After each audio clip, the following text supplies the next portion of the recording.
घासीदास बाबा जय हो घासीदास, जय हो घासीदास बाबा जय हो घासीदास, जय हो घासीदास बाबा जय हो घासीदास, जय हो घासीदास बाबा जय हो घासीदास।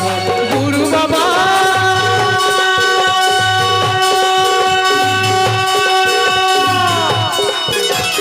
गुरु बाबा घासीदास बाबू के लाला मोर बिगड़ी रात बनाई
जान के अच्छा कर दे सब पर कृपा तुम्हारी हो, सब पर कृपा तुम्हारी हो, सब पर कृपा तुम्हारी हो।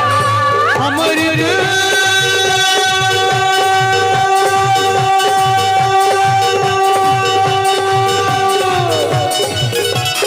अमृत धार बहाई दे हो घासीदास, अमृत धार बहाई दे।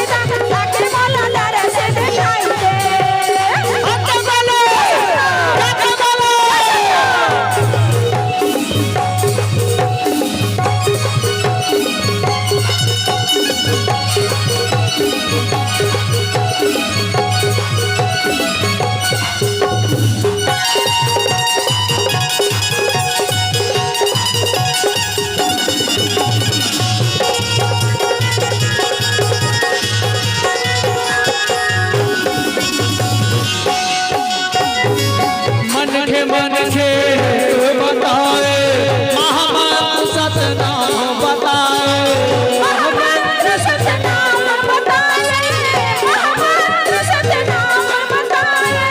सतसुमता के अलग जगाए, मानवता के पाठ पढ़ाए, मानवता के पाठ पढ़ाए, मानवता के पाठ पढ़ाए।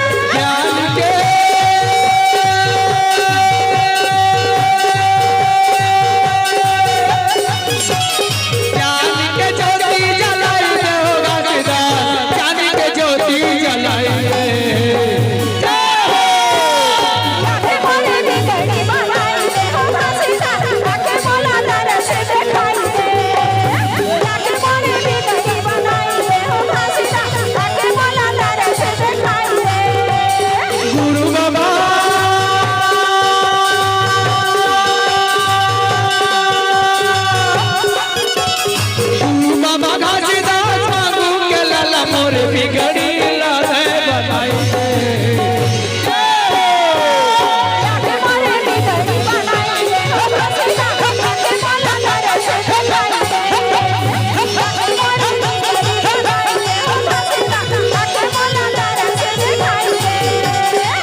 मोर बिगड़ी